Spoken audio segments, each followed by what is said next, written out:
Although they are both part of the OnePlus T series, the design philosophy behind the 13T and the 15T is completely different. The 13T chose to keep the high performance and the large battery while lowering other specs as much as possible in exchange for the lowest possible price. The 15T, on the other hand, except that it still lacks an ultra-wide camera, it has almost everything at a flagship level. Its price has also reached a flagship level. When I saw that its starting price is very close to the current price of the OnePlus 15, I wondered, what is the reason for people to choose the 15T over the 15? With these questions in mind, let's explore the OnePlus 15T step by step. Perhaps like last year's 13T, it will be renamed to 15S and released in India. If you don't want to wait, or if you specifically want the 15T instead of the 15S, you can check the link below the video. It's available on geekwheels.com. I've lost count of how many OnePlus phones look like this.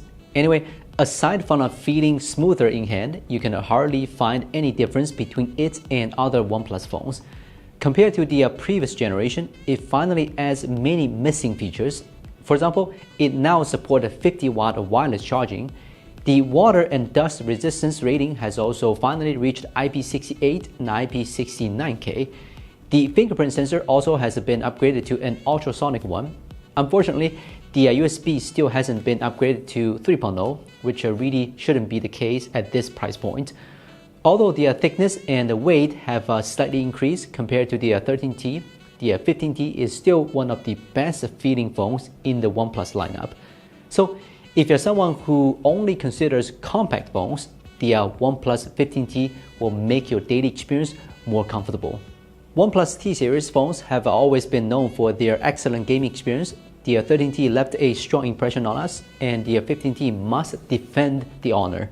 Genshin Impact is an easy task for the 15T, aside from some frame rate fluctuations at the beginning and a slight temperature increase, possibly because the weather has been getting hotter. There isn't much difference compared to the 13T. However, when it comes to Honkai Star Rail, the situation is less optimistic. This heavy loaded game still overwhelms its compact body. The cooling system can't keep up, leading to throttling in the latter half of the session. It tried very hard in the first half with a peak power even reaching 10 watts, but in the end, it couldn't hold on. The temperature nearly reaching 50 degrees Celsius is also a major issue. You can barely hold the hot device. Even though it has all the elements of a gaming phone, such as a frame interpolation and a bypass charging, you have to understand that compact phones will never dissipate heat as well as larger ones. This is the trade-off you make when choosing a smartphone. The OnePlus 15T supports 100-watt charging. It reaches 24% in 10 minutes and 59% in half an hour, and it takes less than an hour to a full charge. There isn't much difference compared to the 13T, so it's hard to call it an upgrade. However, the battery capacity has increased significantly to 7,500 mAh, nearly a 20% increase. Although the real-world battery life doesn't seem to improve by that much, considering the compact size, no one should have any complaints about its battery performance. There are many upgrades to the display on the OnePlus 15T, but the 13T's screen was already good enough, so any improvement is welcome. Aside from the 200 nits peak brightness increase, the most noticeable upgrade is the extremely narrow bezels. The 1.1mm bezels give it an excellent visual experience. Even when placed next to the iPhone 17 Pro, the OnePlus 15T can look more premium. Overall, this is a solid display. It's not stunning, but you won't find any real flaws either.